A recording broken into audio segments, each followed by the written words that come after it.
We'll wait a few minutes to make sure everybody gets a chance to get in here, and then we'll get started.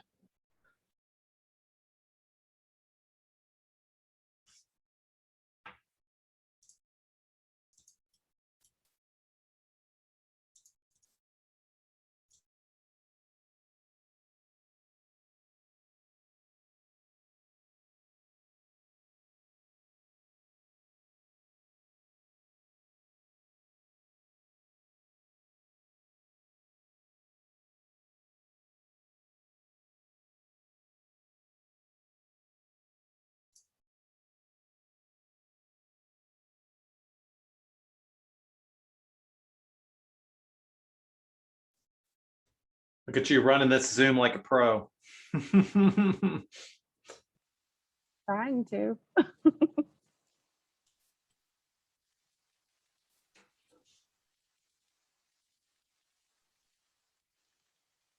Well, do we want to wait a little longer, or we expect some more folks? I know 4 people that are supposed to be coming on, but okay. Realtor time usually hits about 2:10. So if you want to get started, we're recording it so we can go ahead and share with them. Okay, absolutely. I know how that can be. It becomes the ish. What is it? It's like, okay, it's like 2-ish. So. Yeah. Well, hello, everybody. My name is Patrick Mauldin. I am the regional tech trainer here in the award-winning Keller Williams Southeast region. And part of the reason we're award-winning is because of amazing folks like you. I'm so excited to be going over team functionality for you guys in command. It is an often misunderstood topic, and I would like to bring some clarity around that, address some specific issues, of course, and then, generally just reduce frustration in your life. So for those who don't know me, I've been with Keller Williams going on 4 years now. I've been in the real estate industry about 10 in various different administrative roles for real estate agents. I worked for a little over 5 years for another brokerage, and then Kathy Gibson over at Keller Williams in Hoover reached out and said, "Hey, we've got this cool MCA position. Do you want to check it out?" And I was like, "Who's this crazy lady that's calling me?" So they kept talking about that they needed an MCA, and somebody was like, "Oh, you should get a Patrick." And so she said, "Well, I'll just go get Patrick." And so that's what she did. And my life has kind of been, it has never been the same since. Keller has really changed my life. It has given me a completely different perspective on business and on real estate. And now I'm bringing, the regional technology role to you guys to be able to support you. Teams are kind of a passion of mine. And I have taken it upon myself as a personal mission to make sure all you guys are fully prepared to be able to utilize command at the highest level. I feel like in teams, it's one of the highest opportunities that we have to be able to leverage. And honestly, there's a lot of great tools out there for teams. However, many of them can be very cost prohibitive. And I would like to be able to save you guys time and frustration today so you can continue to run your business, and at the same time, not spend $20,000, $30,000 a year potentially on a piece of technology you may or may not need. So if that's okay with you guys, I'd like to be able to show you all what that looks like.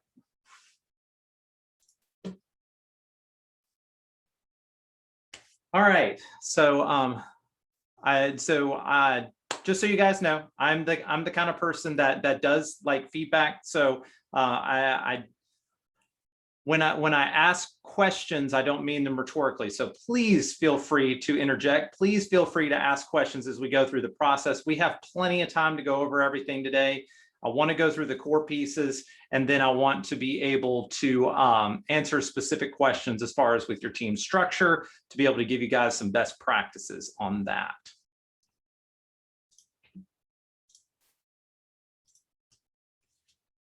All right, am I sharing the correct screen? Command for Teams? Yep, that's it. Awesome. Sometimes Zoom likes to play games with me, and it will share the other side of my setup. So anyway, so yeah, Command for Teams. We're going to just go over kind of your basics for success in this.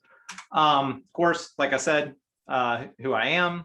Okay, MCA, and now I'm in the regional tech trainer role. So in this lesson today, we're going to go over a few things. We're going to go over contact permissions and best practices in that space. And actually, I'm going to go through and I'm going to demo. I'm going to create a couple contacts, move them back and forth between agent accounts, between team accounts, between Rainmaker, all that kind of stuff. So you guys can see what that really looks like. Then we're going to talk about admin accounts in DocuSign.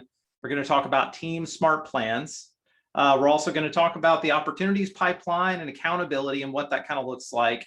And then what is teamified in Command and what isn't yet.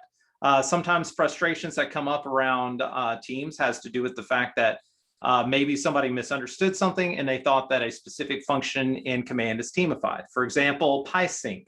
PySync does not connect to teams. It only connects to personal accounts. And so knowing those sorts of things going in, if you're pulling contacts in from other lead sources, is very useful. Of course, eventually everything will be teamified, but there's some technical reasons and some legal reasons why some things are not. And then, of course, we'll go over kind of what the future of teams are. So why teams? The whole purpose of teams inside Command is honestly to save you guys time so that you can maximize your dollar per hour. Every real estate transaction takes about 40 to 50 hours to complete. And that's why you formed a team or are part of a team to begin with. It's to be able to leverage some of those pieces where you have, say, an admin that handles 20 hours of that, or say you have a marketing person that handles 20 of that 50. And then say you're a buyer's agent and then you're only focusing on just your portion. So you may actually only take 10 hours to help close that. These are all valid reasons for forming teams. And so the larger your team gets and the more that it is built out, there's a higher dollar per hour for all those involved. And that's part of the reason that we do that. So I want to be able to help you guys out on that end. It's also to systematize the client experience. So a team is a system. So you can have a very entrepreneurial rainmaker that decides to be a real estate agent. They grow a real estate business as far as they can as an individual, and then they have to start adding more people. When they start adding more people, they have to build out best practices. So it becomes that the actions that they were doing that made them successful and made people come to them to be their real estate expert, they are cloning that and they're placing it into other people. And so that has to be done through a systematic process, and every team is going to be different on that. The highest top producing teams that are out there are the ones that do this best. So if it's that you've got a certain touch plan you do every single year, if it's a certain way that you do your CMAs as soon as you take a listing, or certain marketing follow-up, whatever those processes are. I've had some people, they'll love it or leave it. Some teams do. You buy a property, you decide that it's not the property you want. They will help you sell that property and buy another property at a reduced commission. There's all kinds of things that can make a team stand out among the rest. And so you have to make those things systematized, though. If one team member does it a certain way and another team member does it another way, you end up with an uneven process and it doesn't support your overall brand. Also, teams, the whole reason is to have access to a single simplified pipeline, no matter where you are. It's time to move away from the whiteboard or Google Sheet. I was joking with somebody earlier that whiteboard gets really hard to fold up and put in your wallet, stick in your purse or backpack. I've tried that once. The board did not go back up on the wall the same way. So we move everything into your opportunities pipeline, and that's really going to help you guys be able to get those optics on your business. Of course, rainmakers and team member accountability, that's those clear optics. Admins have the ability to facilitate certain functionary tasks for team members depending on local laws and regulations. I'm not encouraging anybody does unlicensed activities.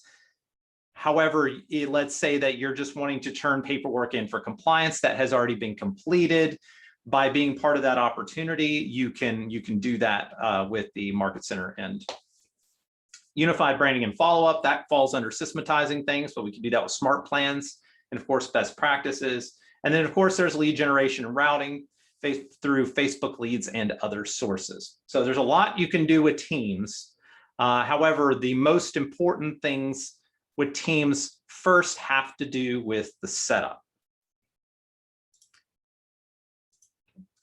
All right, I see we got a couple folks that joined in.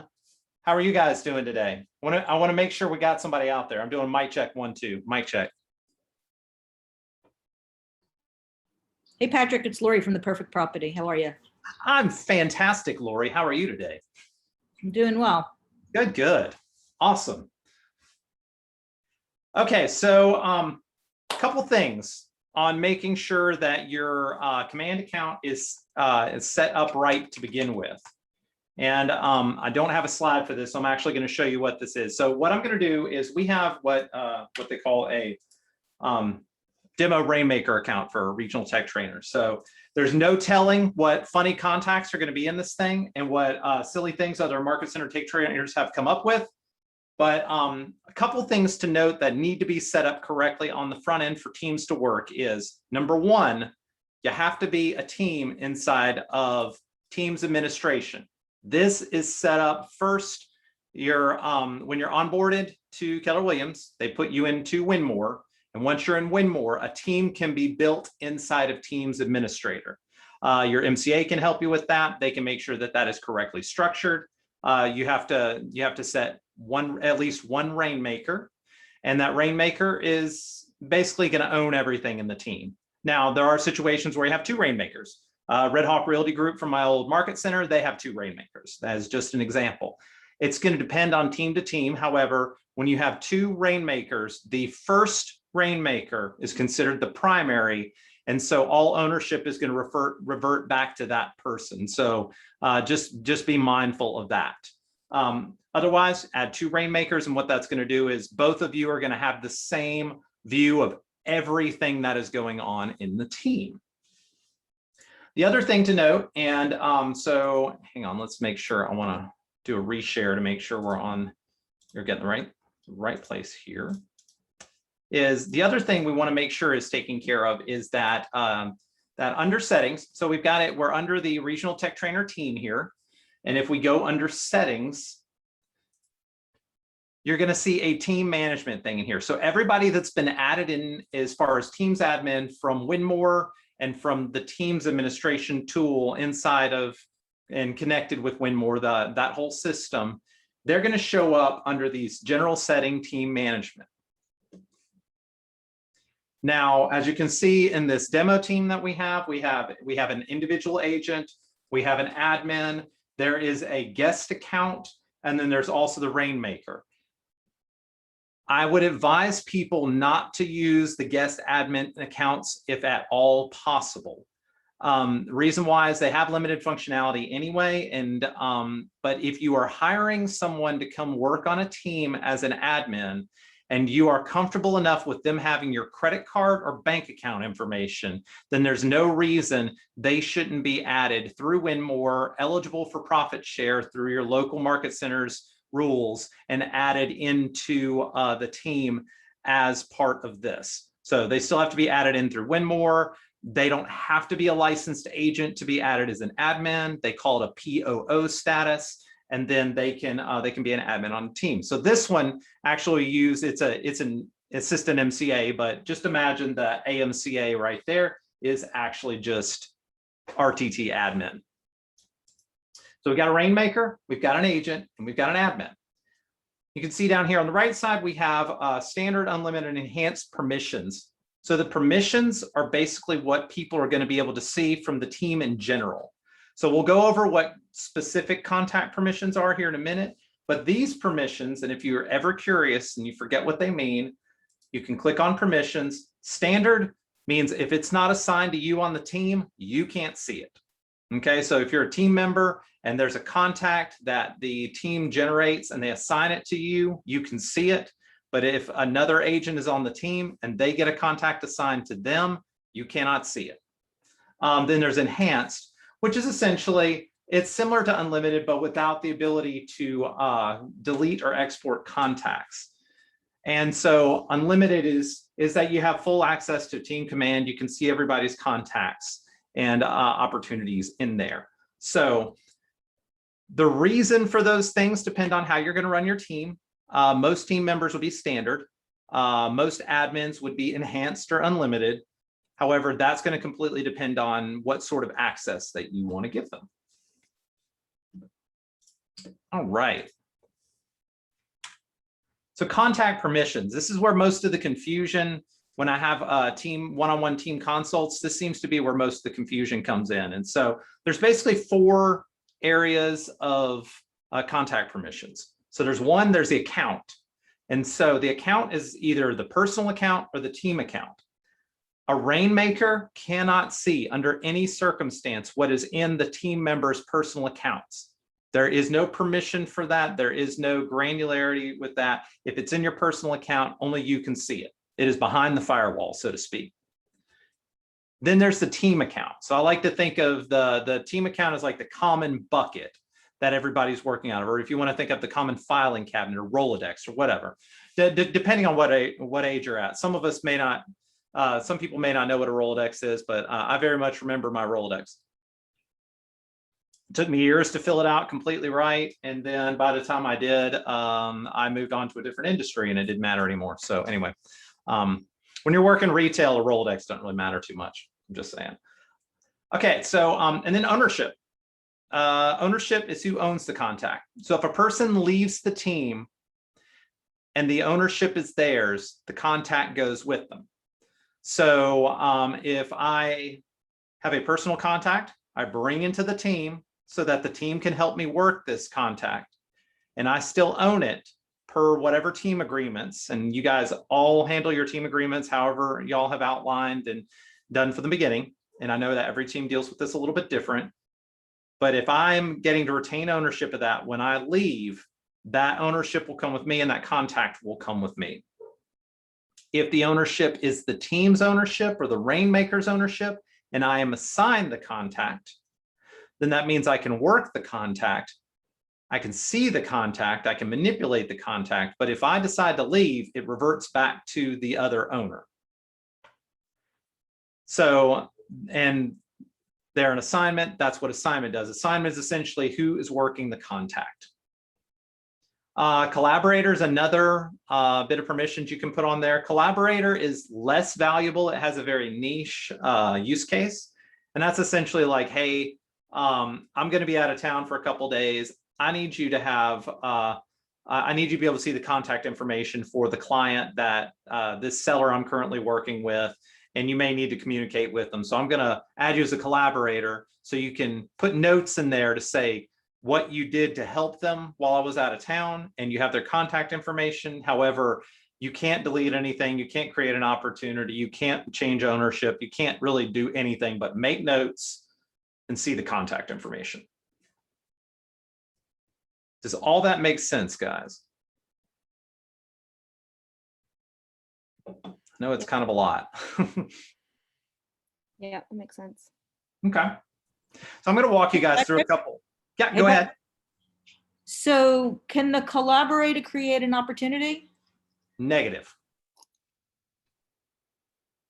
Collaborators cannot create opportunities. All they can do is, and I think it's kind of a misnomer, they call it collaborator because you're not really collaborating.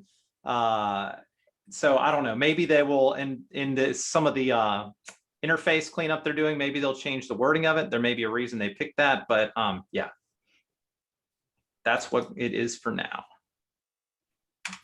Can I ask a question? Absolutely. I'm curious what the benefit is to, this is Erin, by the way. I'm curious what the benefit is to adding in admins. So I'm on a very small team and we just have one admin, and we've just given her access to the Rainmaker's account and she's just been working out of there. So is there an extra benefit to having a specific admin, person on the team? So, yes. And once again, this is, everybody has to do this case by case. Okay. So you said you have an admin and we have a Rainmaker. How many agents is it just admin Rainmaker at this point, or? Correct. Just admin. Okay. We just hired a showing assistant, but we don't have any other agents beside the Rainmaker.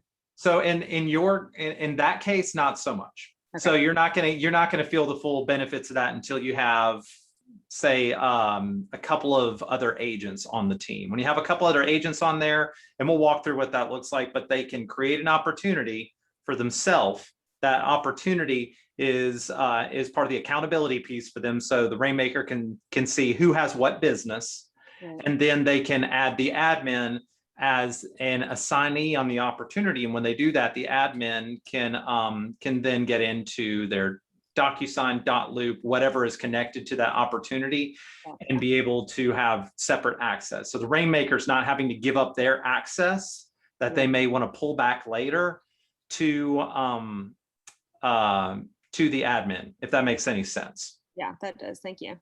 You're welcome. Patrick, this is Lori, and correct me if I'm not saying this politically correct, but I'm an admin. Okay. To Erin's question, and I have access to my Rainmaker's account. It eliminates, when there's any issue in the database, it eliminates any permissions question.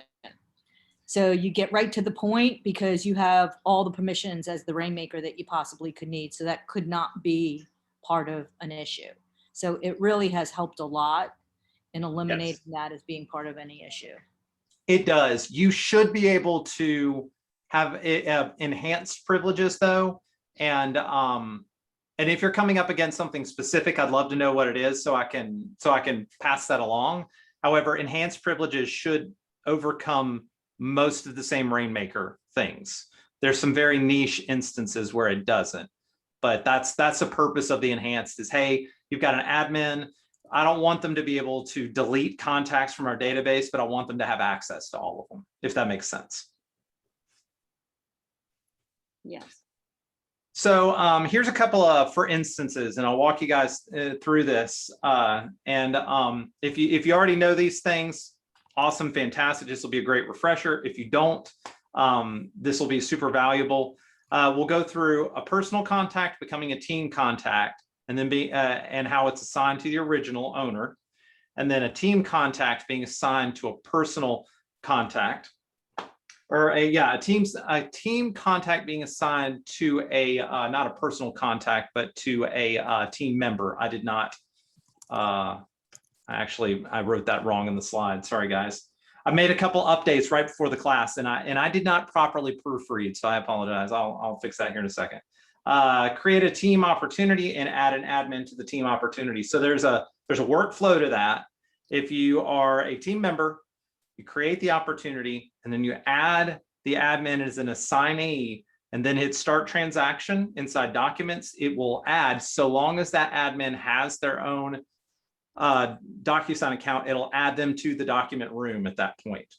If you don't go in that order, there's no way to add, there's no easy way, there is a way, but there's no easy way to add them on the back end. However, if you do it in the order, it'll add them to that room. So, all right, I am going to, let's go to the screen here. And yeah, so we're going to create a personal contact in the agent account. And then I want that contact to be available for the team. So of course, up here in the corner, I have RTT agent regional tech trainer, and I have RTT agent personal. So guys, those are the buckets. The personal is behind the firewall. Nobody can see that, but this RTT agent. And then the team is up on the top. So like if I were to go to contacts right now, all the contacts that I'm going to see in here are going to be contacts that are in the team account that are assigned to the agent. So I'm not seeing anything. If there was a second agent on this team, I'm not going to see any of the stuff assigned to that other agent. I'm only going to see the stuff assigned to me. And so let's go over to the personal account real quick.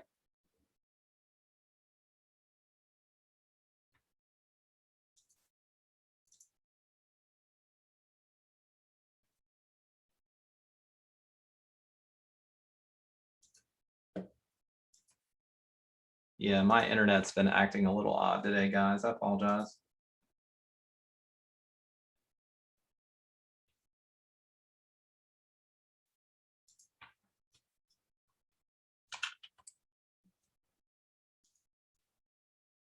I have to skip to a different browser. Okay.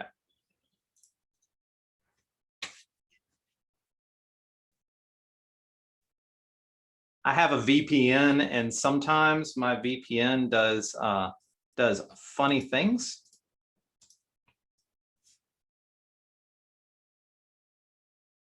Including our technology.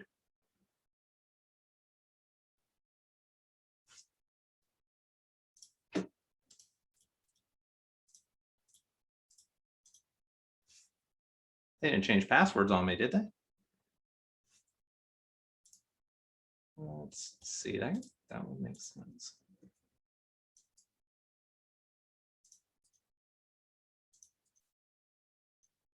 I also have way too many windows open. All right, so I'm going to go back to go to the contact permissions so you guys can see what that looks like until I can resolve that. All right. Okay, so contact permissions. So here's a view from a Rainmaker account. And in the Rainmaker account, you can see that I've got a couple different contacts up there on the top. So we have like Aaron Adderson. So the owner of that is the RTT agent. That means if that RTT agent decides to leave the team, the ownership will revert back to their personal account. And the assignee is RTT agent, meaning they own the contact and they're working the contact. If it were to say like the bottom example, this is inside of a contact record. It says that it's a part of the regional tech trainer team. So that is the bucket that it's in. And then the owner is a regional tech trainer team, meaning if that agent leaves, it'll go back to the team.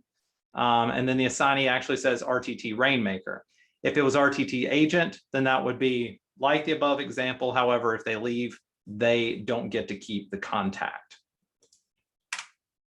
Rainmaker will see all the contacts in the team account, just like you were talking about, Lori, and that does solve a lot of issues. If you have smaller teams and you've got a good relationship with your Rainmaker, you know, this has been a long-term partnership, then it's having the Rainmaker access is not a terrible idea.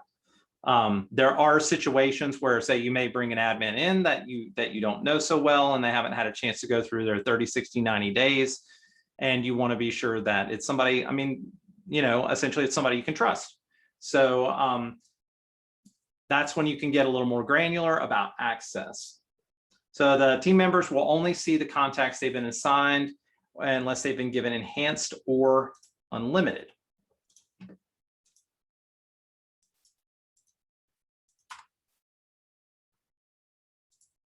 Yeah, and I'm, let's see.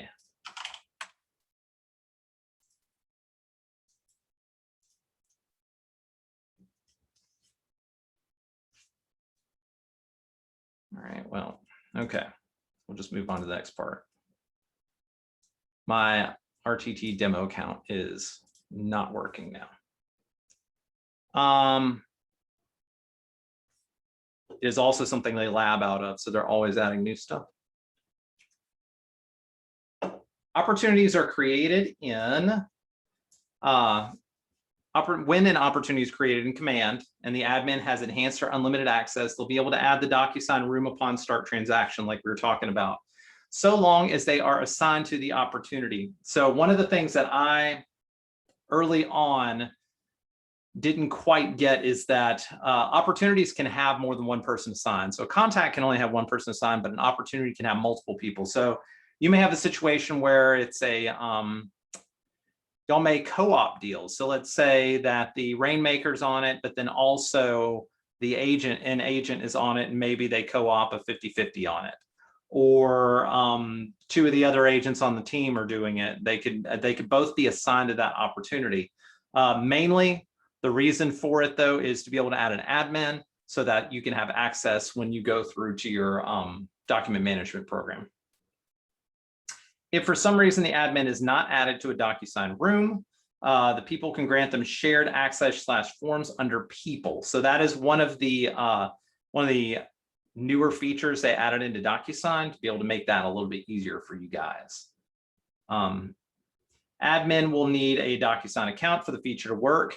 Guys, the DocuSign accounts are free with KW. Like I said, they just have to be put into Winmore as a POO status. So even if they're going to log in under the Rainmaker all the time, that's what you guys have decided to do, get set up in Winmore. I mean, it makes you eligible for profit share, follow whatever rules you have to at your local market center. But I mean, it's a great opportunity to be part of the Keller Williams system as a whole. And that only happens if you've been added into Winmore, you've done the binding sponsorship. POO essentially means you are not an agent in production. Now, if you're licensed with the office, you're going to have to follow a completely different set of procedures. However, POO lets you in there. Please refrain from using guest admins if at all possible.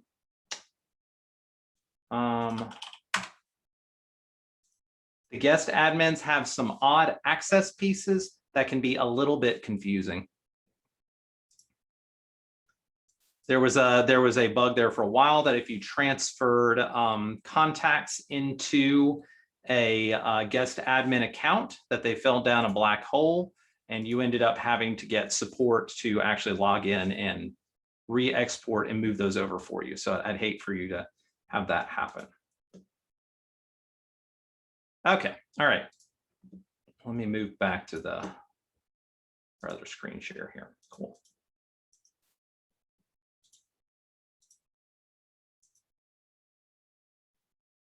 Would the POO be okay for a transaction coordinator? I wouldn't see any reason why not, because you could still restrict their access at any point. So if you're going to have a TC working on it, then yeah, I think that would be especially a good thing, because then you could revoke their access at any point.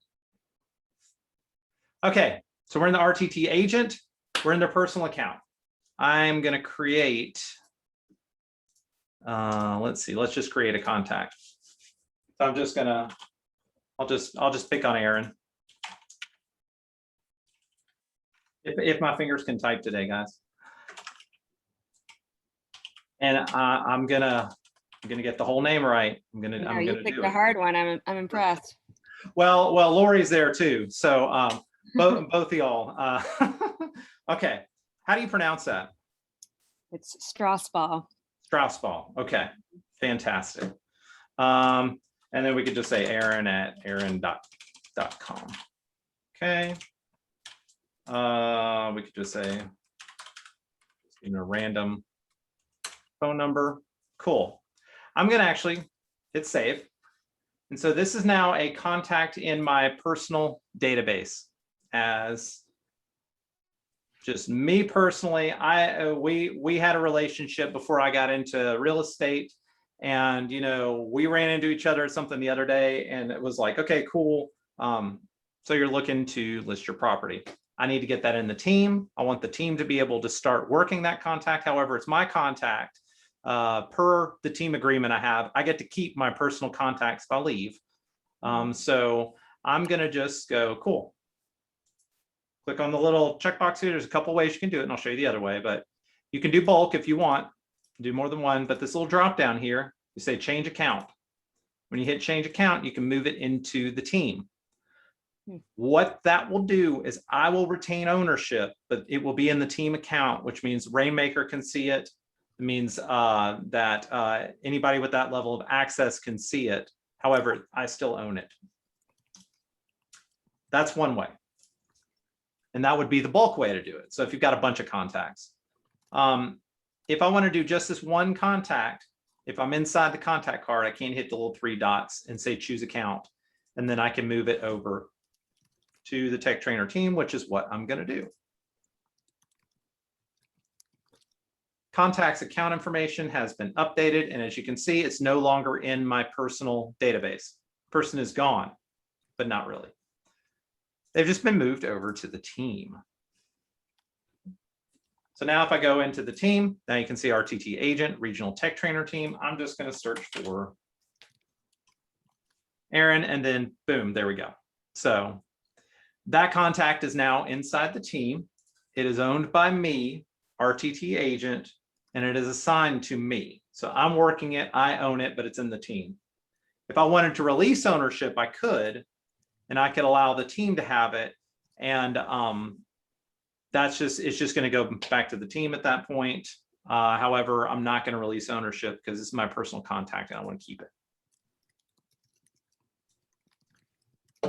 So Erin wanted to list her house. So I'm going to create an opportunity.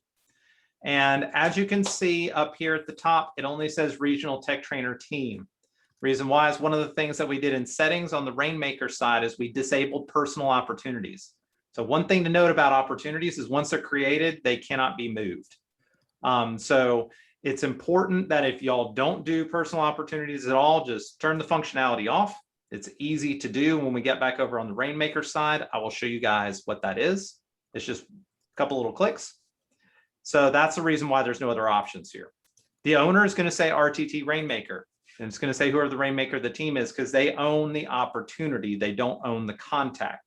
So the opportunity is the piece of business. It's if you leave the team, where's it going to stay? Well, if it closes with the team, it's going to stay with the team. It's not going to all of a sudden become your sale because you left the team. But and then we've got just your regular opportunity stuff. I encourage people that anytime you have a potential piece of business coming up in the next 30, 60, 90 days, and this is important for the accountability piece of teams, is that team members create the opportunity. Now, I want to be able to have the team admin to be able to help me out on this transaction, maybe go in and set up certain documents, whatever that may be. I can actually go down here where the assignees are, and I can add that the AMCA is our admin on this team, and I can add them. So you see assigned to me and assigned to the AMCA. This is a, like we said, 3 to less than 3 months out. This is a custom stage that we added into this. So we're going to cultivate it. Let's say their house is in the 350 range, and let's say I'm going to get 3%. Cool. We don't have a close date yet. I don't have any custom tags at this point. Created it. So now we've got this listing right here that is under the cultivate phase. So this is going to be a person I'm going to continue to follow up with over the next couple of months or a couple of weeks to try to push from possibly interested in selling their house into actually listing it and putting it on the market, because we all want some inventory right now. Any questions about that? Nope. Okay. Awesome. So we've created the opportunity. We hadn't done any paperwork. Oftentimes people like to create opportunities when they want to get paid. So they go, oh my gosh, I'm closing today. I guess I need to make that opportunity and submit that offer and then submit that commissions tab so that, we can get paid. You guys being in Georgia, y'all, do y'all do pay at the table? So y'all probably have to do that ahead of time, but whenever it comes time to send that over for the attorney and get the DA, I would encourage you to go a little bit ahead of that and create the opportunity earlier, because when it's time to fill out that paperwork and you want to go in and hit start transaction and have that document room created, opportunity is already there. It's easy to get started on it. So if I had a DocuSign account connected to this, all I would have to do is hit start transaction. So I'm going to skip over to the Rainmaker account. So now I'm putting my Rainmaker hat on.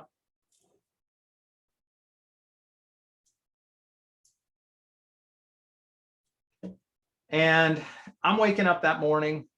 It is time for me to, part of my morning routine is Rainmaker is between 8:30 and 9 o'clock. Okay, how about this? Why don't we say we do a morning stand up every day from 8:30 to 9, okay, with the entire team. And team members are supposed to bring me their activities. However, sometimes they don't. And I want to be able to prepare for the meeting. So I'm going into the meeting. I want to kind of know what we're talking about and what the trouble spots may be. And so for the meeting, I'm going to go in the opportunities, and I'm going to take a look at the entire team's opportunity pipeline. Now, this one right here, guys, is bananas because we've got 22 market center tech trainers that are in here using the same team account to play with stuff. Okay. Although I would say 1.5 million in GCI is a pretty nice listing pipeline. So let's just try to get you guys to where y'all are at that point. I like that. The pipeline, this is the whole team pipeline. But if you want to look at any individual agent, all you have to do is click on assignee, and then we can go back to that, just that RTT agent. So when I click off of that, it's only going to show me what they have going on. So as a rainmaker, I can go, cool, they've got 5 people they're trying to make an appointment with. They've got 13 active listings. They've got 10 under contract. Wow, they're really moving some things along. They've got 37 in Cultivate though. So do they just have are they really following up with 37 people on a regular basis right now? Or do they just have a bunch of things in Cultivate that may or may not pan out? So that could be a coaching conversation from the rainmaker's perspective. So I'm going to pop down here. I'm still the rainmaker. And I know that the opportunity we just made a second ago, we stuck under seller in less than 3. And so there's Aaron's listing. Cool. This is now accessible to the rainmaker. Any of the opportunities that I create, the rainmaker is going to be able to see. So any of the opportunities you see in here, the function of this is to facilitate those conversations. This is my upcoming business. This is on my whiteboard, the person that said they're going to list in 3 months, going to list in 60 days, going to list in 30 days, in 2 weeks. This is the investor I talked to that said he has 6 properties he's ready to go on. He just needs a couple of pieces before he's ready to go. You can edit the stages in here and build this out however works best for your team. Most of the time, Cultivate, though, is literally just used as your top funnel of your pipeline. Well, not the top, but you've got your leads, and then it's your cultivating of those leads into contacts. So these are going to be people you've had a 2-way real estate conversation with that have expressed an interest in the next 30, 60, 90 days. Anybody here using the Cultivate phase right now?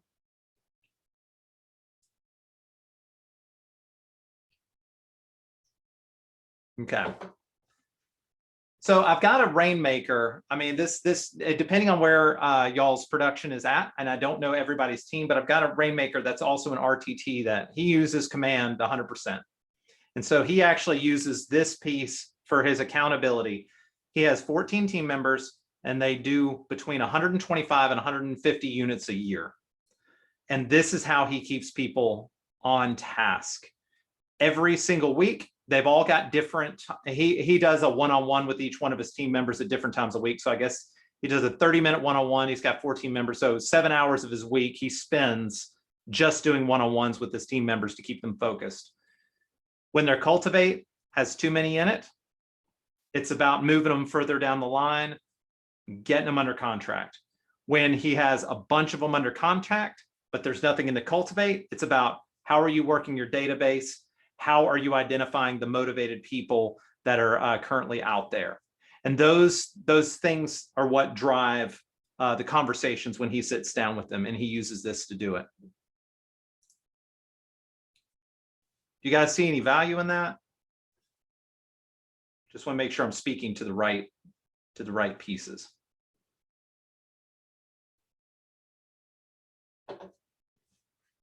Okay. So that's on the opportunities pipeline. That same, and you can see I changed the view here. I like the board view, but if you have a lot of active business, you may have to go to a list view because this can be a little bit difficult after you have like this one. There's 37 in here right now. This is a bit of a mess with 37. When you only have maybe 10 or 11, then it's not so bad. Cool. All right, so we're going to go back to board view. I'm going to go find that piece of business that we've been working on. Okay, yeah. So that right there is what happens when you have a personal contact moved into the team, and now the team is able to work it. So the other ones we had on there that we wanted to explore is a team contact being assigned to a personal contact. So like I said, whoever the assignee is going to be the person who's actually working the transaction.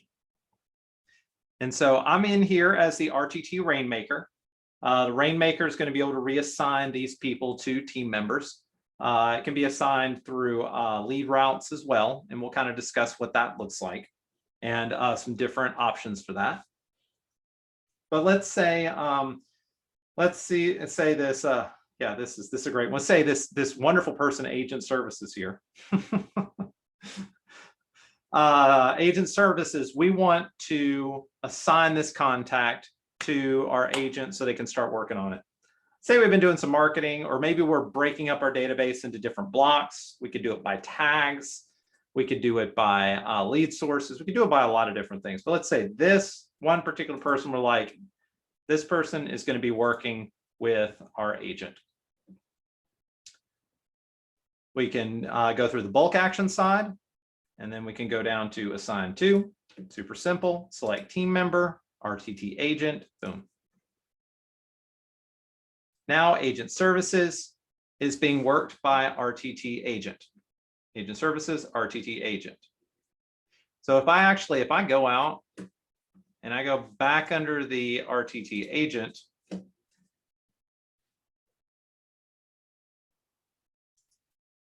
and the reason I'm spending so much time on the permissions and moving things back and forth is because this is where most of the frustration comes in. People be like, I lost our contacts. I can't see them. I can't get to them. And this is where most of it is. And this kind of helps you troubleshoot the process. There's a reason for doing the assignees, and I'll show you when we talk about Team Smart Plans. Is especially important. So boom, there's your Agent Services person. It can be seen by the Rainmaker. It can also be seen by the agent in question. Now they can work that contact. They can reach out to them. They can create an opportunity. They can start filling out documents, whatever they might need to do.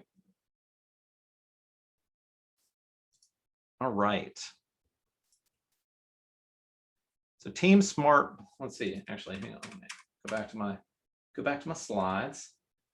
Any questions on permissions? Before, I know I just want to make sure we're totally on the same page here.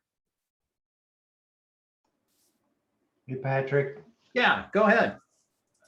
I may have been, should have asked this earlier.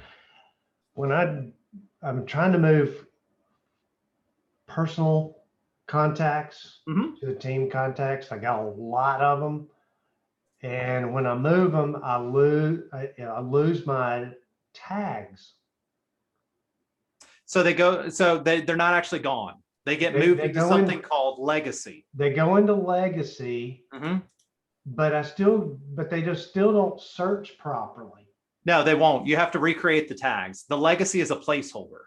So I have to go in individually with every contact and re-tag everything. At this point, yes. Yeah. Now, are you talking like 50 different kind of tags, or are you just talking like maybe 10?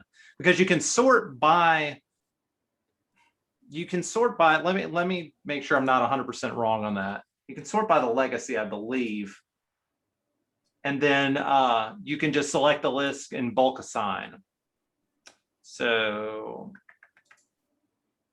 I can search by, pretty sure you can search by legacy tag and then bulk add a team tag. Is that what you're saying? Yes. Yeah, that's what I'm saying. So actually, I got 1,500 contacts that I need to move over. Yeah, no, and you can do 500 at a time with it. And part of the reason they limit the amount that you can assign on that is because while Command does have bulk actions for doing things, it does not have bulk actions for undoing things. So that's where you have to be careful. Are these the 500 contacts you want to put on this? Are these the 100 contacts you want to put with this tag? Because once you do it, the only way to take it back off is to manually go in per contact. And that is something that is going to be coming in the future. It's just not here yet. So, so when you're dealing with larger databases, be very cognizant of bulk actions. They're there to help you, and yet at the same time, make sure before you hit submit, that's actually what the action that you wanted, if that makes any sense. Yeah, I did a test a couple of days ago, and that scared me. Yeah, no, I gotcha. Legacy tags, but how many? I guess what I'm asking is how many different kind of tags were you looking at? Well, there's probably actually only about 5 or 6 that I'm Oh, concerned do we with. lose you?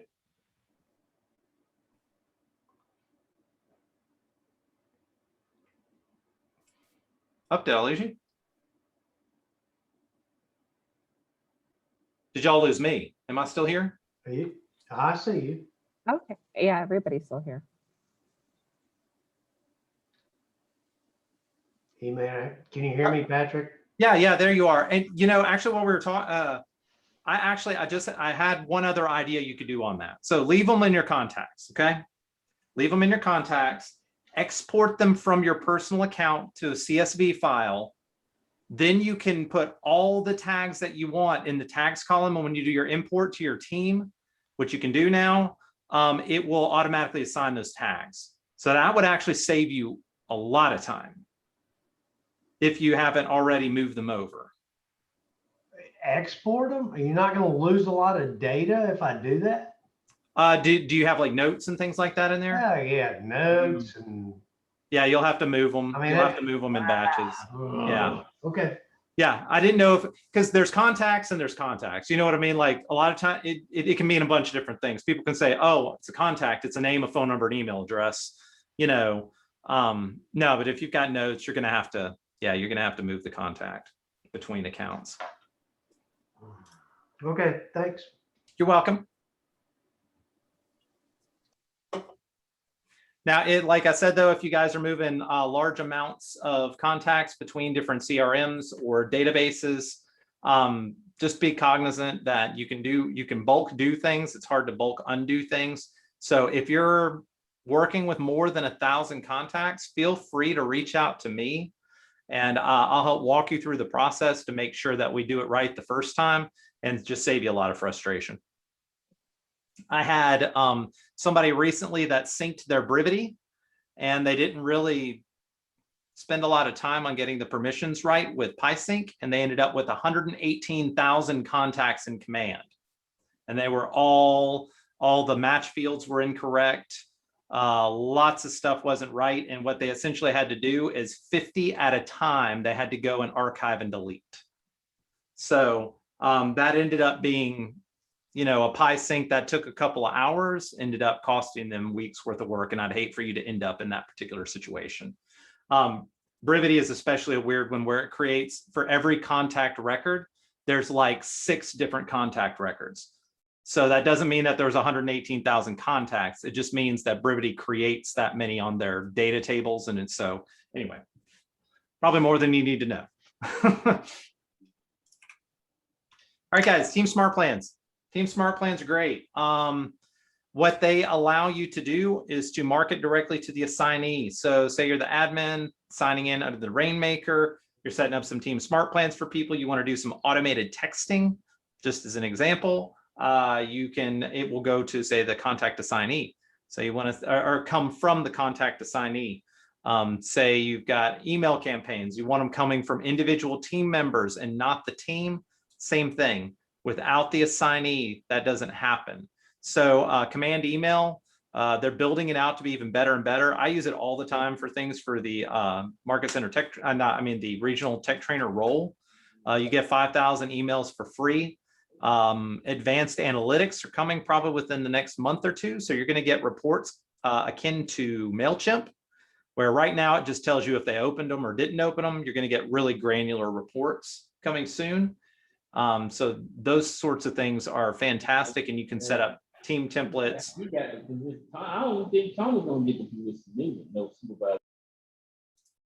You can set up team templates for that, so that say you've got a buyer's information packet you'll send out every single time, or a listing information packet. Maybe there's a smart plan. There's 10 different pieces of information they get over the next week or two, like those sorts of things. You can set up, and they will come from the assignee, not from the team, or you can have them come from the team. That's what this whole use default designated agent just know that when you say assignee, so say I'm the agent, whatever command email settings I have is where it's going to come from. So let me actually, hang on a second. So let's say the Rainmaker was the assignee.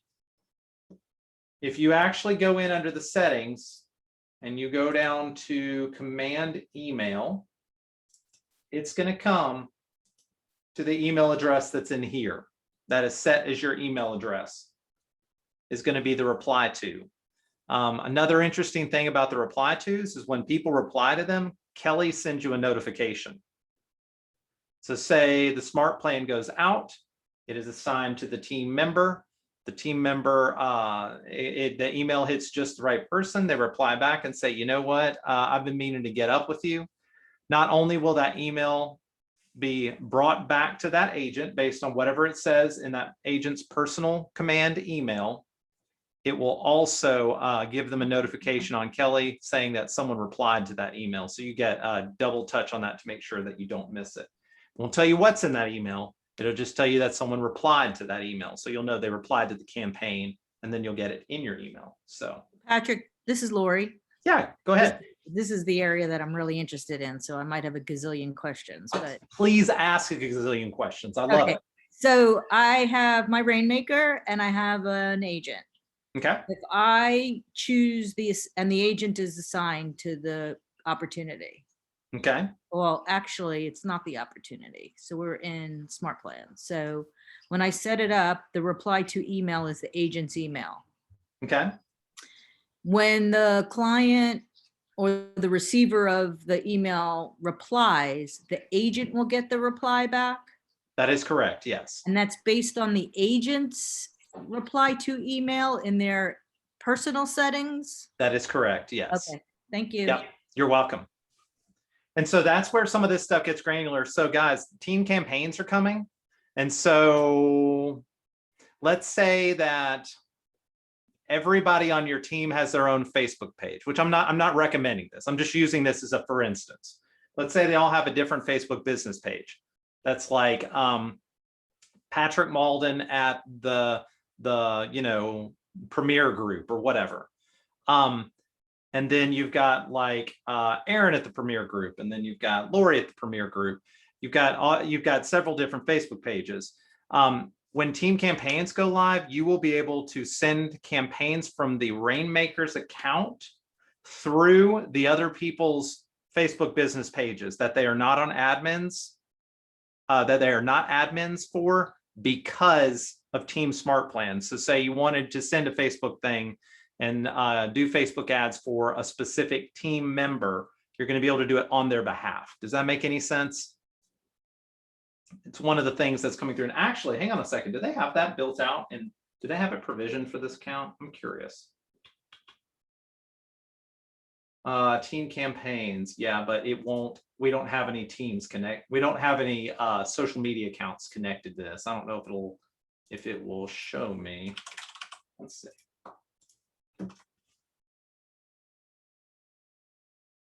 I don't think it's going to work because we don't have, this is a demo account and it does not have that. Yeah, you're going to be able to do the same for email campaigns and stuff as well, directly from the team members. All based on what you guys want to do and what makes best sense for your business. Texting is available in this right now. Like I said, single emails are a part of it. One of the smart plans I like doing, aside from campaigns, is what I call a single email smart plan. And so say you want to touch your entire database, you want to send one email out to all of them. You can create a smart plan that just has one email in it and it has a subject and that's it. And then you put everybody in your database on that one smart plan. You hit start smart plan or you tell it to start tomorrow. Maybe you want it to go tomorrow or a couple days from now, then it's going to execute that piece. And it's really simple to do. Speaking of emails, have any of you guys done any of the HTML rich emails inside Command? Does this sound familiar? Okay. So full transparency. So I have a graphic design background. Me and my mom owned a graphic design business for 10 years. We did promotional products. We did t-shirts. I did a lot of vinyl signage, wrapped vehicles, did business cards, like any kind of marketing that had graphics or was involved in graphics. I had my hands in at one point or another. And so I'm kind of particular about how emails look when they go out. So Command has email designs that are built in. However, their templates may not cover the full scope of everything that you want to do. Some of you guys may be using MailChimp. MailChimp is a great email platform. And when I first came over into RTT position, I said, you know what, I'm going to challenge my thinking about this and take a look and find the best parts I like about MailChimp and use them through Command, because who wants to have their database in more than one place? You guys as teams have bigger databases than me, but I have 1,100 people that I have to touch on a fairly decent basis. And, I went, you know what, I want to simplify this. And so email campaigns or email templates inside of Command, they have some templates built in, but I actually use an HTML editor called befree.io to create the code that I can import into emails. So I can make the email look anything like I want. I'm not limited to what the actual the templates are, the ones that KWRI has provided, which are good. I can add anything. So let's just let's go to a recent email I did. So cool. So actually, I haven't sent this one out yet, but it was just something that I was getting put together to send out some agents. I think I'm going to change what's in it, but just a little update email about stuff going on with technology in the region, all this kind of stuff. Built it out in here, embedded a video. Generally, it's just a pretty good looking email. It does justified edges. I think that was the biggest thing that kept getting on my nerves, is things not being justified, which is where the left side and the right side are just straight down. So it's in like ragged left is what they call it in publishing, which will be your left justified. So I'll show you what I'm talking about. Like, I didn't like how that looked. That is pretty much the entire reason I used this. So I wanted it to be like you picked up a novel and both sides are straight down. And then you're actually able to, after this, exit without saving. You can actually export this into HTML code, and this code can be imported into Command. You can do anything you want with these emails. Literally, the email delivery system in this is just HTML driven. Like I said, though, they have templates built in, and the templates are good. And this looks kind of broken because we're on a demo account that doesn't have all the information. It'll look different for your team. However, that email that I just showed you guys, if I go into, say, email here, and we import, I can copy and paste that code, and boom, I've got this pretty looking email. So you can build a template out in something else, and you can bring them in as well. It will still be delivered through Command email system. We're still using the same database. You're still removing some steps on that. So I don't know. That's just something I like doing. I like those that way. We won't save that. Any questions around that particular piece, Team Smart Plans or anything?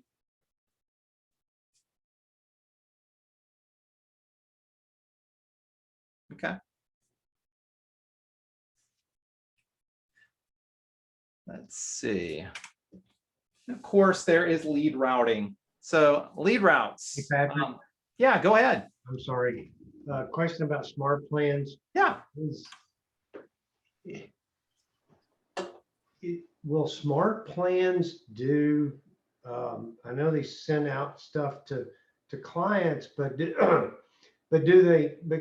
can they do plans for our team members? Like structures that they have, like tasks that they have to do for a certain, like closings. I got to do there's 20 steps that I have to do once it hits appraisal contingency. So you could use smart plans for that, but I can do you one better. Oh, please. I can do you one better there. So yeah, hang on a second. So how many people here are familiar with opportunities checklists? Anybody? Yeah, a little bit. Ugh. And can you assign the checklists? You can assign the checklist to team members, yes. So let me go back. Let me get out of, let's see, okay, I'm back in Tech Trainer. Yeah, so this is where making a referable experience in a systematic process is important. And you got to determine what's important for you and your business and what isn't. So let's go to like active here. Cool, we've got coming soon. And we see that some people have built some checklists. So this is an active listing. I'm going to go to edit stages. And you can choose the different stages that I already created. Now it's just got some basic stages. Normally, I think it's the stages are showing, negotiations. I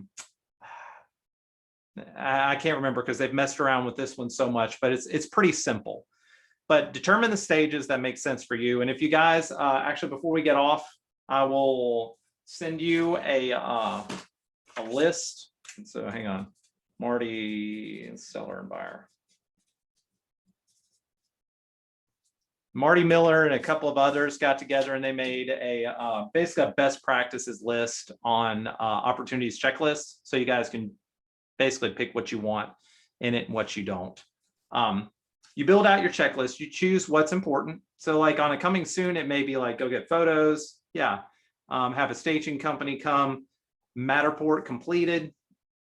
You're going to see all these different pieces. There's client updates you can add. So on a per opportunity basis, you can turn on client updates.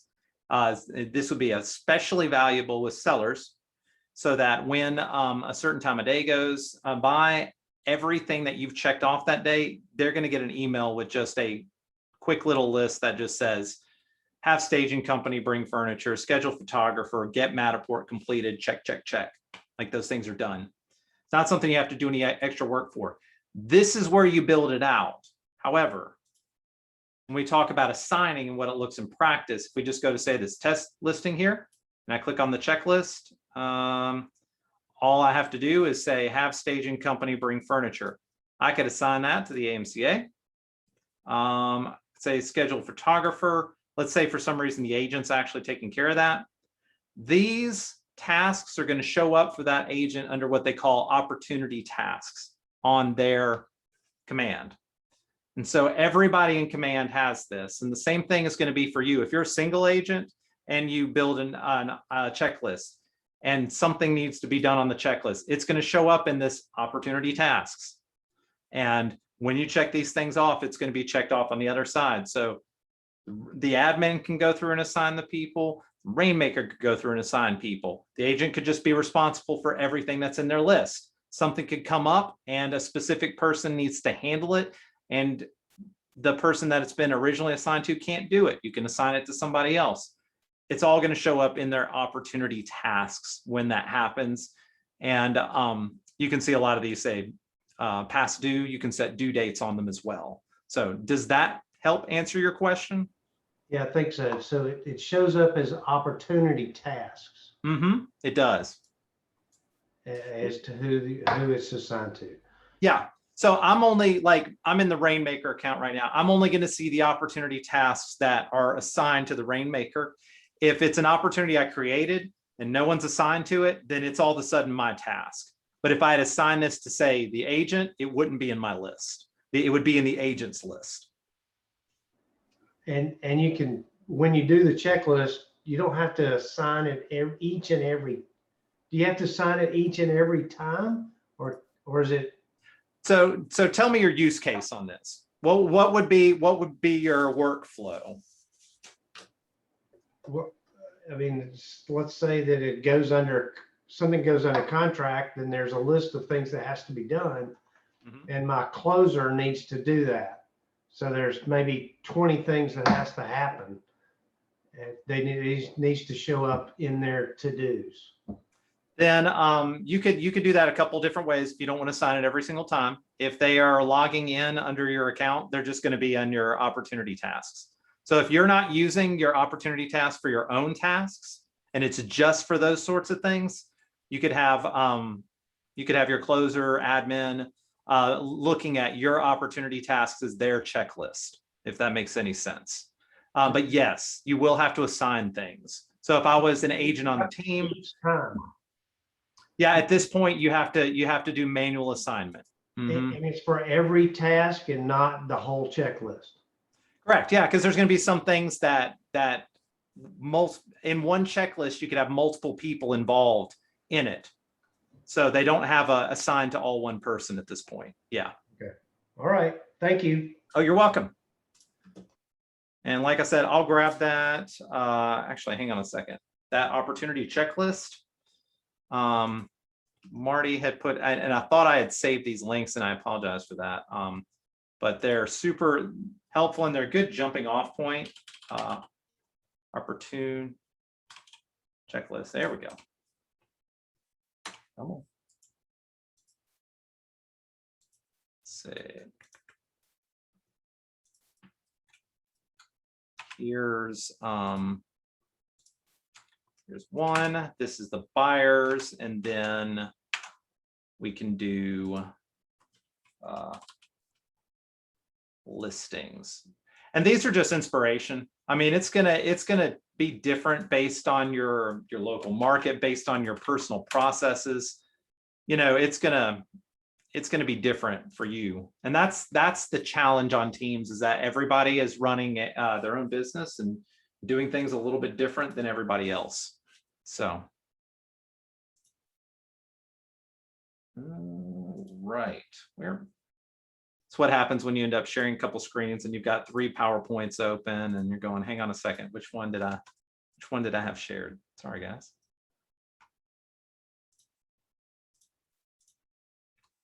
All right, cool. So Team Smart Plans, lead routing. So lead routes are triggered by lead sources.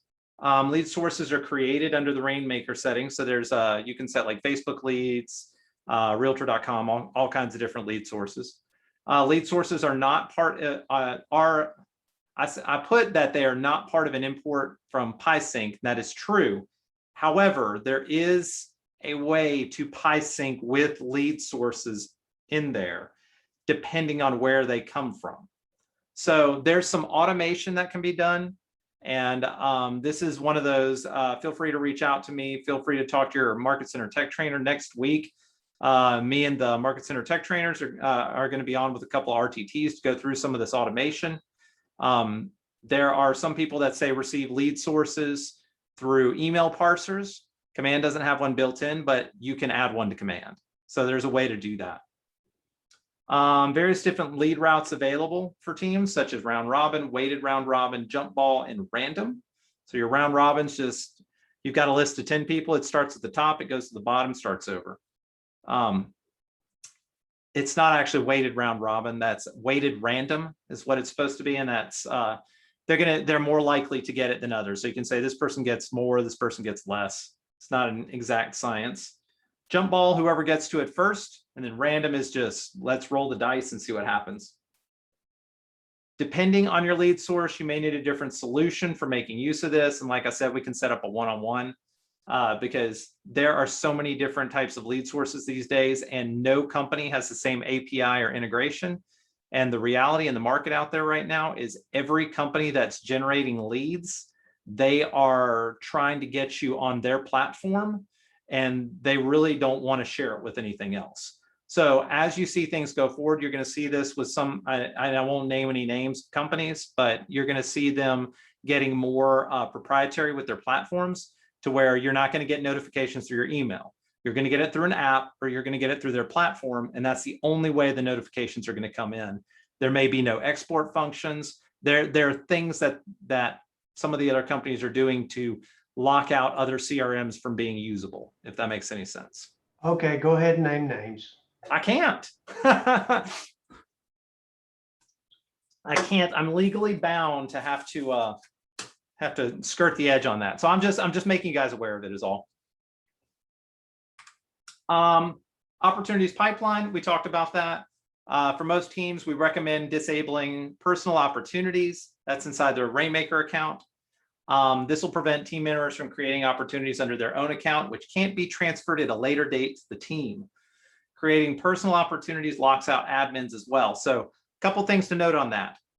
Personal opportunities, if they go to close and you guys get paid on it and everything, as far as win more and the market center is concerned, it's still going to be a team transaction. That's not going to mess up any of your reporting on that end. It's not going to mess up your 1099. It's not going to mess up any of that stuff. Like, you're good.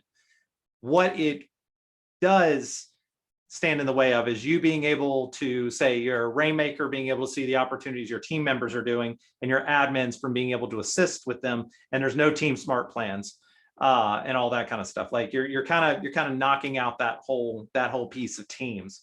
So I recommend disabling personal opportunities so that they can't create them. They can only create them under teams.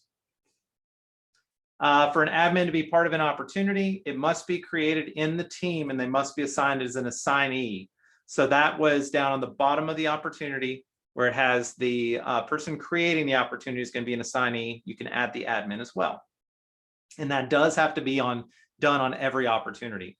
So best practices is the agent should be coached to add the admin to the opportunity as soon as they create it. And it just keeps them from having those issues moving forward. Cultivate phases are great for accountability. Creating stages such as a 30, 60, 90 days out can help direct coaching conversations. This is one of my favorites, guys. And I know there's like simple things that get me excited, get us excited in life. But how many people work with similar vendors on a regular basis?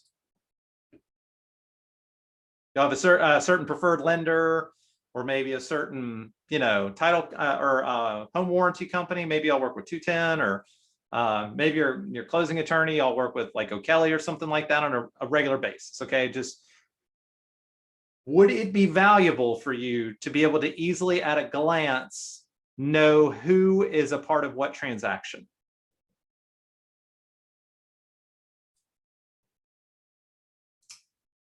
So maybe I get excited about this a little bit too much, but I'll show you some practical use for this. So this is my personal command. Okay, I teach out of this all the time, but we're going to go under my active, and what I actually created in here is opportunity tags that are color coded based on vendor. The reason I did that is once again, this came from another team, George Kelly. They sell about 125, 150 units a year. His admin came up with this idea so that she would know that all the pieces have been crossed. So purple for us here in Alabama, so that's Rely Title. The red would be home warranty. Yeah, there's a home warranty on this. First Bank, that's going to be your, and I did green for money, so your lender. And then I have yellow for a type of financing, so conventional.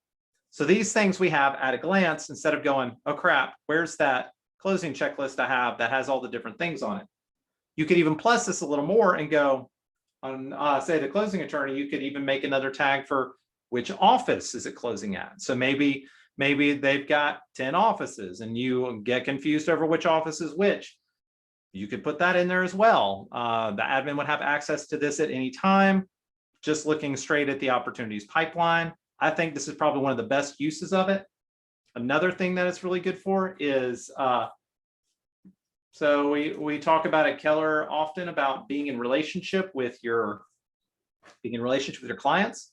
And so some of that comes through like a 36 touch program. You may call people on the phone 4 times a year, send them emails, and also do client events. So what would it look like if one of your vendors, very easily you were able to do this, but one of your vendors, you're able to go to them and say, hey, I was just looking back at our closings from last year, and it looks like you worked with like 10 of our clients. You got a lot of business from us. So would you guys mind sponsoring this event we have coming up and handling like how about this? You bring the charcuterie spread and I'll get another vendor to come bring the wine. and we'll have this really cool client event, and you as the agent are not having to pay as much. It's giving them an opportunity to get back out in front of those people and say thank you to you as well. Because you created the opportunity tags, all you have to do is filter your all opportunities. We can go tags, and let's say I want to see every person I worked with First Bank on. So everybody that's been tagged with that in there, I can easily look at that and go, oh, wow, I had 3 closings with First Bank this past year. So this can kind of give you some, and you can take a screenshot and email it to them. Say, look, I've got a list of people right here that you worked with last year. Would you mind doing this? And most vendors, especially if you've got a good relationship with them, are going to be like, absolutely. They may not spend, $2,000-$3,000 on you for something. I don't know. It depends on how much business you've got, but usually they'll come show up with some food or some wine or something. So just some ideas. That's all. Just putting it out there. And you're sending them these are business. Opportunity tags that are different from contact tags. Correct. Yes. Now, the thing to note about both opportunity and contact tags is they can be created from within the place that you're at. So in contacts, you can create an opportunity from within the contact. Opportunities, you can create it from within the opportunity. So let's say that it wasn't actually cash. Let's say that it was actually a VA. I haven't created VA yet. I could just hit VA. And I've got that in here. Now, the only thing that's a little different on opportunities from contacts is that VA is not color coded until I tell it what color it is. And I have to actually go to my settings for that. In contacts, it lets you pick the color right then. At this point, opportunities doesn't, but I have a feeling that's going to be coming in later updates. But you can, if you felt like it, you could just go in here, add all the people you work with on a regular basis. Go ahead and color code them. So color code them, not color code them. So VA and I had O'Kelly in there, but we'll make them purple for closing, and boom. And it even gives you linked opportunities in here. Does that seem valuable at all, or am I just crazy for getting excited about it? As a former admin, I do like that. I'm sure that's I just get valuable excited. for current admins. Well, I know sometimes as an agent, you'll be running between different things, your hair will be on fire. And this is an easy way to be able to just, especially if you're working like 10 deals, say you've got a really busy month, you've got 10 or 15 closings that are on the books. You could look at your pipeline. You could see the people you're already working with. You may go to somebody, oh crap, or your admin can look at it and go, oh crap, and see, we don't have anybody listed for financing on this. Who is it? There may be paperwork you need to get to the lender. Has it been done? These are some things to help close up some of those gaps that when you get really busy, you may overlook. So it's that extra piece. And of course, client events. One of the cool things George Kelly also did on his list is he created a stage called Deal is Blowing Up. So say you are a team member and your deal is blowing up. You can drag the opportunity in there, send your Rainmaker a text and say, 1234 Main Street, it's not looking good. Can you take a look at it? Rainmaker knows that's going to be in the phase deal is blowing up under contract, and it's easy for them to find it. So cool little things like that you can do. And then we talked about the tasks and opportunity stages are assignable. All right, so what is teamified and what isn't? So not everything in Command is teamified. There are going to be some things that over time they're going to be adding. However, with how teams work and the kind of databases they're built on, it takes a lot more than just on a single agent. So PySync only goes to personal accounts. So you can sync leads in to PySync from a different source. However, it's going to go into the Rainmaker's personal account and have to be reassigned. That is a technical challenge. Consumer apps are branded to individuals, not teams. In my opinion, best practice is to just use the Rainmaker's app ID, and this will put all the contacts that have occurred into the Rainmaker's account. At that point, they can be moved into the team account or reassigned or whatever they need to be. If nothing else, at least they end up in the Rainmakers account and the team has control of them. Smart plans are teamified, as we discussed some pieces on it. So like Twilio are connected to individual accounts by design, and text will go out through the assignee's Twilio number. So that's part of the reason that they teamified Twilio and smart plans like that, is so that they can respond back to the specific person who's working the contact.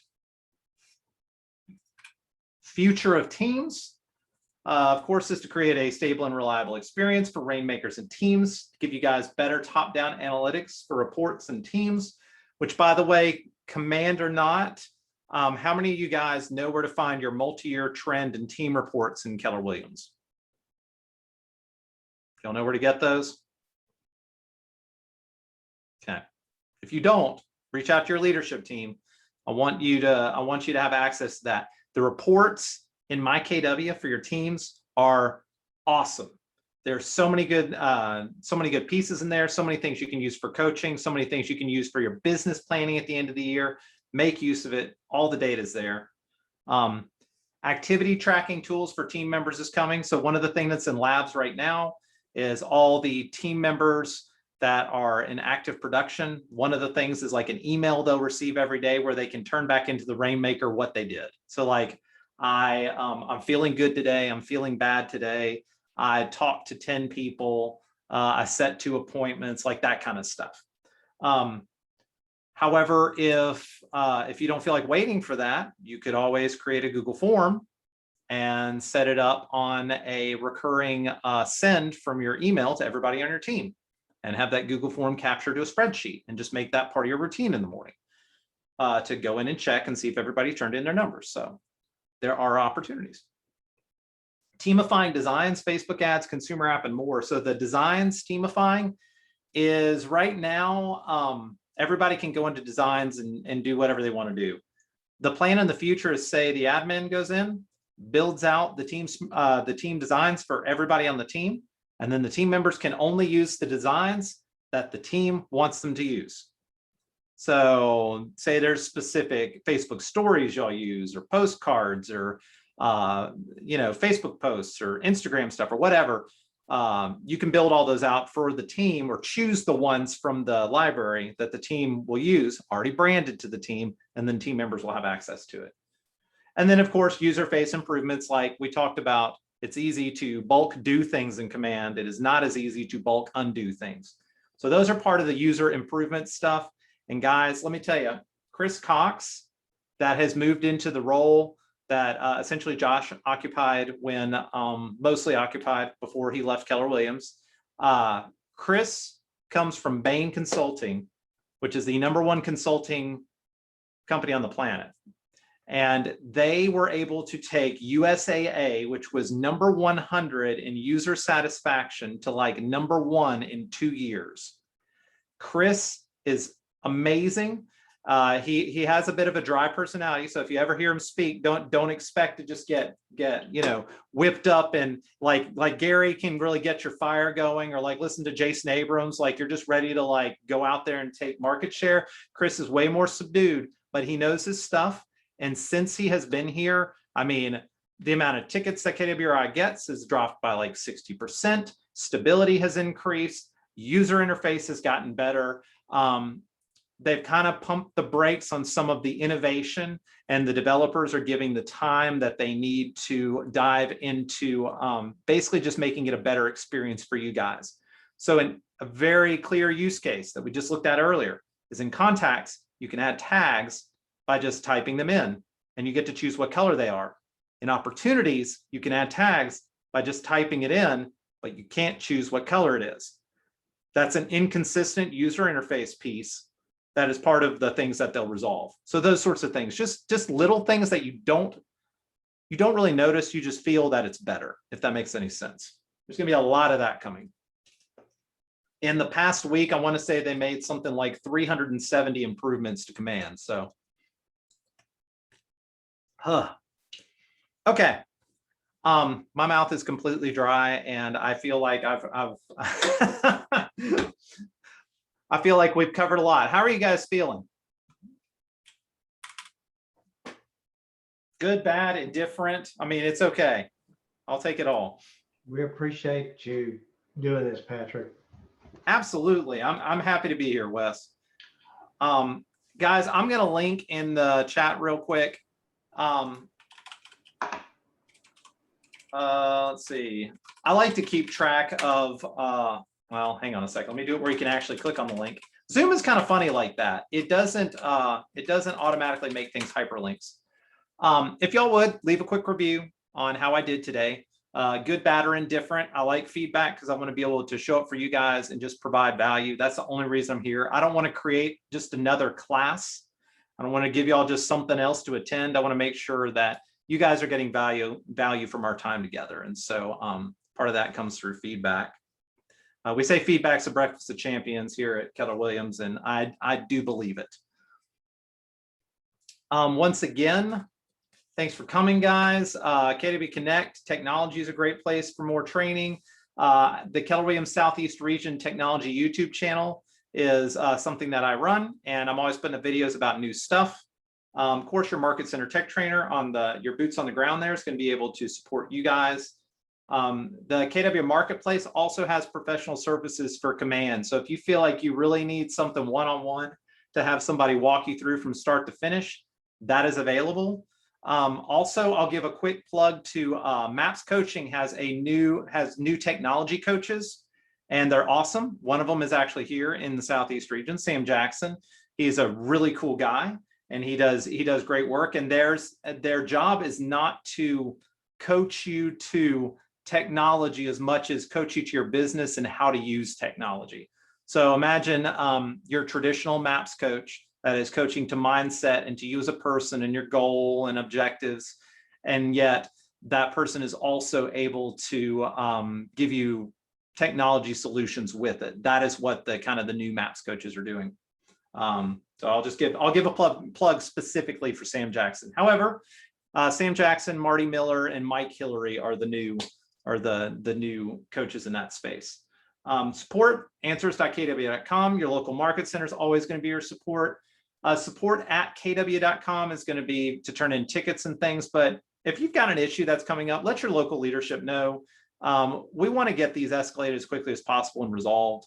And then, of course, if you need to call Austin for some reason, it's 512-306-7191. And on and on and on. Anything else, guys?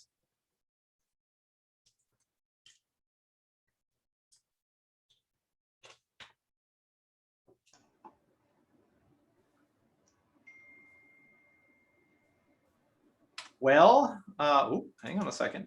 Oh, there we go. Well, if y'all have any other questions, I mean, we've got plenty of time left. You guys have any questions? I'm happy to go over anything we did not cover or anything that's not even necessarily pertaining to teams. To add a admin, they have to be we have to go to our market center and have them add somebody if they're not an agent.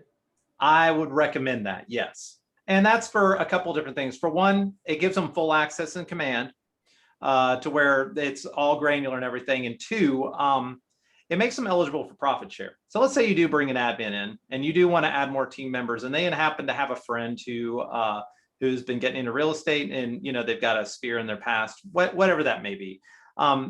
That's somebody that they can use. They can go ahead and start building their downline. That's going to build your downline by default, because I would hope that they would name you as their sponsor.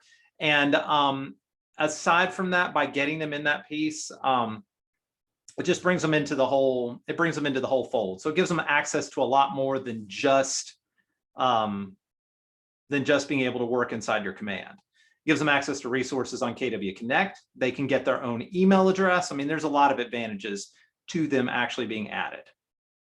So yes, 100% recommend it, unless there's a local reason why not, and you'd need to check with your leadership about that.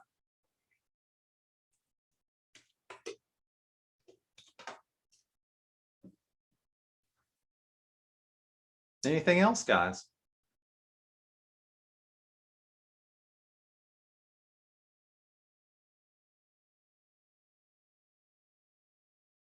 All right. Just making sure we covered everything. If you guys, like I said, if you have any questions, feel free to reach out. Here to support you any way that I can. If we need to set up a one-on-one, I can't do one-on-ones with every agent in the region, but I can do one-on-ones with teams. So I want to make sure that I leverage y'all's time and help out with that. So just let me know, Patrick Mauldin at kw.com, and we'll get you taken care of. All right. Thanks so much, guys. Enjoy the rest of your day. You wouldn't send us your PowerPoint, would you? I don't know, maybe. I'm constantly updating it is the issue. I had a couple typos in there. And so by the way, full transparency, I write books too. And so as soon as I saw the typos, like I started sweating, guys. I'm like, oh my gosh, I have typos in here. Let me just skip past that. So not at this point, I would not. Okay. However, we can share some of the slides because I feel like there's a couple pieces that would be useful as like reference. So we'll work on that. All right. Thanks, guys. Y'all enjoy the rest of your day. Thanks for having me. you. Thank you.